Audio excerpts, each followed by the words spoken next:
याचा जन्म वाया गेला ज्ञान गुरु नाही केला याचा जन्म वाया गेला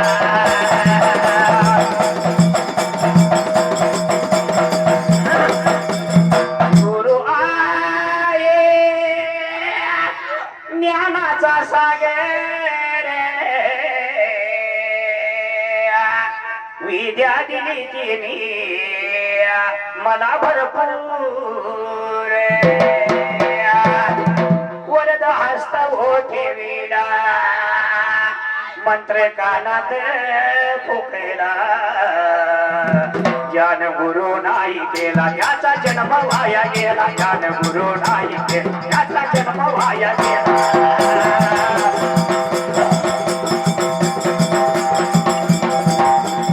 गुरु नाही केला याचा जन्म वाया गेला ज्ञान गुरु नाही केला याचा जन्म वाया गेला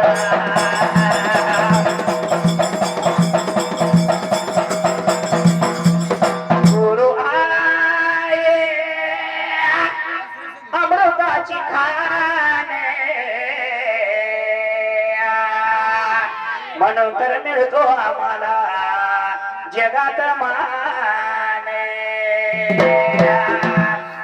गुरु याच्या या नावाचा जगी झेंडा लाविला ज्ञान गुरु नाही केला त्याचा जन्म वाया गेला ज्ञान गुरु नाही केला त्याचा जन्म वाया गेला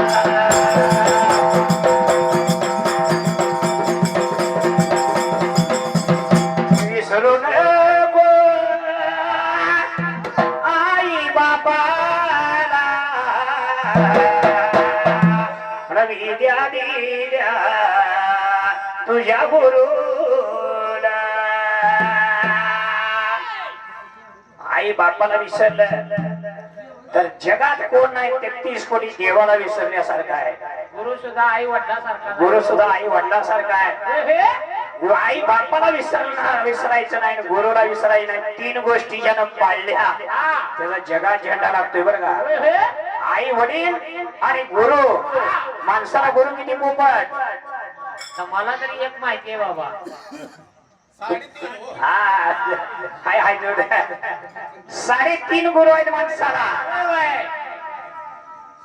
पहिला गुरु कोण आपली प्रांजल रोज म्हणत्या आई गुरु आहे आई पहिला गुरु ही जन्म दिलेली आई आहे एक गुरु झाला आईनं बोलाय शिकवलेलं असतं चालाय शिकवलेलं असतं लिहाय शिकवलेलं असतं वाचाय शिकवलेलं असतं पहिला गुरु म्हणजे आपली आई दुसरा गुरु म्हणजे शाळेतला मास्तर अन्न सागाडी ABCD 1 2 3 4 वंद याड मोर नाक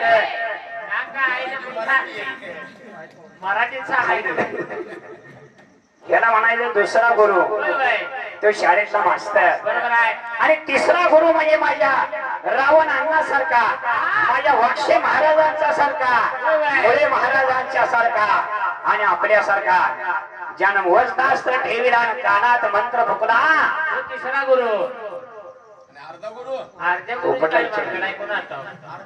त्याला माहिती लग्नाची बायको तिला अर्धा गुरु म्हणत्यात 3.5 गुरु चाल ध्याय आई मनवाचा 3.5 गुरु चाय ध्याय आई मनवाचा दोन भाया चारीनं दोन भाया चारीनं दोन भाया चारीनं दोन भाया चारीनं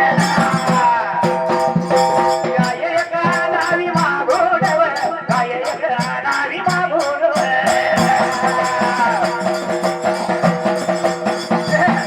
हे गाय एक नावी मागोडवर दूध बघा प्यायला प्यायला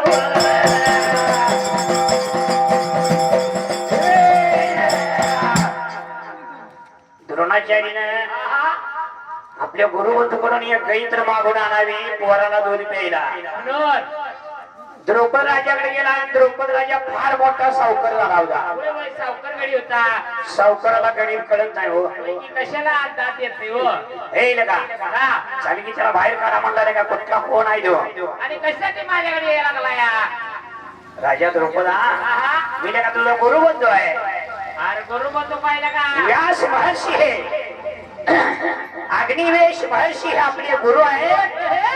हे, का अग्निवेश महर्षीचं नाव सांगायला लागलोय आणि का तुझ्या अंगावर कापड नाही, लगा आंघोळ केस कवा कापलाय, आंघोळी कवा केलाय. माझ्यासारख्या जर राजाला तो डाग लावत असला गुरु बंधू म्हणून, त्याला काय का मला याला हाकलून देताय का? शेवकांना हाक मारू. वाईट वाटलं माझ्या गुरु द्रोणाचार्याला.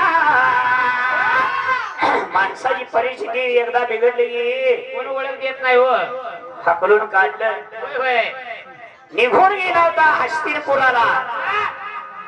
गावाच्या बाहेरच्या बाजूला 5 पांडव 101 कौरव खेळत होत होय होय आणि खेळता खेळता त्यांची विटी एका खाड्यात पडली होती. ती काढायसाठी पोरं त्या खाड्यात उतरली होती आणि ती विटी काढत होती. आणि धर्मराज वाकून बघत होता. होय होय आईला म्हणला हातातली अंगठी मी त्या खाड्यात पडली.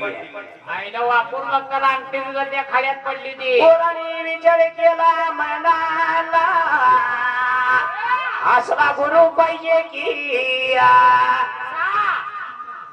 वाकून बघत होती आणि एवढ्या द्रोणाचार्याने म्हणला पोरानो काय झालंय? अहो, काय सांगायचं तुम्हाला.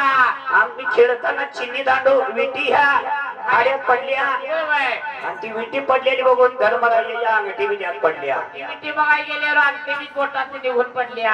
अरे मुलांनो, असाध्य वस्तू साध्य करायची घ्यायची. तुम्ही अजून विद्या शिकला नाही वाटत. होय होय एक मंत्र मारायला दर्भ मंत्रून त्या खाड्यात टाकल्याबरोबर ती मंत्र विटी घेऊन बाहेर आला गे.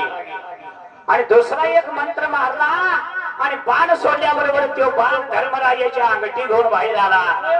एवढं द्रोणाचार्याचं कौशल्य बघितल्यावर माझ्या असणाऱ्या त्या पांडवांच्या 101 करोडच्या बापानी त्या द्रोणाचार्याला विद्या शिकवायला या आपल्या घरवाड्याला घेऊन गेली. म्हणून माणसाच्या अंगात कला पाहिजे. पाटलाची कला, पाटलाची कला, त्याला पाटली नव्हे. कोणाच तर नाव घ्यायचे मार खाची, पैसे कोण दिले चाललेल्या वेळीसाठी विश्वजित महावीर सरगर